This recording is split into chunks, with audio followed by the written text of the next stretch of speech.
Pandian stores அடுத்த வர எபிசோடில் பார்த்தீங்கன்னா அப்பதாவோட பிறந்தநாளை கொண்டாடுறதுக்காக எல்லாருமே கோவிலுக்கு வராங்க. கோவிலுக்கு வந்த இடத்துல பார்த்திங்க அப்படின்னா ஃபஸ்ட்டு வந்து இந்த மாதிரி சக்திவேலோட குடும்பம் வந்துடுறாங்க. அவங்க வந்துட்டு இந்த போஸ்டர்லாம் பார்த்துட்டு எதுக்காக இவனுங்களும் போஸ்டர் வச்சுருக்காங்கன்னு சொல்லிட்டு சக்திவேல் வந்து சண்டை போகிற மாதிரி பேசுகிறாங்க. நான் சந்தோஷமாக இருக்கணும் அப்படின்னா நீங்கள் ஒழுங்காக சண்டை போடாமல் இருங்கன்னு சொல்லிட்டு அப்பதான் வந்து எல்லாருக்கிட்டையுமே சொல்கிறாங்க.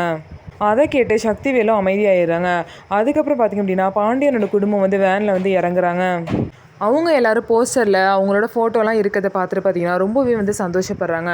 அது மட்டும் இல்லாமல் பார்த்திங்க அப்படின்னா அவங்க கதிர் வந்து பிளான் பண்ணி வந்து யார் யாரெல்லாம் கூப்பிட்ருக்காரு அப்படின்னா மீனாவோட அம்மா அப்பா, அதுக்கப்புறம் மயிலோட அம்மா அப்பான்னு சொல்லிட்டு எல்லாருமே வந்து கதிர் வந்து இன்வைட் பண்ணியிருக்காரு. அதனால் அவங்களும் ஃபங்க்ஷனுக்கு வந்திருப்பாங்க. இவங்களும் நம்ம ஃபேமிலி தானே, அதனால தான் இவங்க எல்லாத்தையுமே கூப்பிட்டேன்னு சொல்கிறாங்க.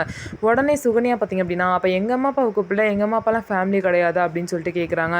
உடனே பார்த்திங்க ஐயோ நான் மறந்துட்டேன், என்னை மன்னிச்சிருங்க அத்தை அப்படின்னு சொல்லிட்டு நான் இப்போயே வந்து போய் வண்டி அனுப்பிச்சு கூட்டிகிட்டு வரேன், இல்லை நானே போய் கூட்டிகிட்டு வரேன்னு சொல்கிறாங்க. இல்லை பரவாயில்ல இருக்கட்டும்னு சொல்லிட்டு சுகன்யா வந்து மூஞ்சை தூக்கி வச்சுக்கிறாங்க. உடனே பாண்டியன் பார்த்திங்க அப்படின்னா விடுப்பா சுகன்யா கோச்சுக்காத, இனிமேல் வர ஃபங்க்ஷனில் கண்டிப்பாக கூப்பிட்டுலான்னு சொல்லிட்டு ஆறுதல் பண்ணுறாங்க. ஸோ நம்ம வீடியோ உங்களுக்கு பிடிச்சிருந்தா நம்ம வீடியோவை லைக் பண்ணிக்கோங்க.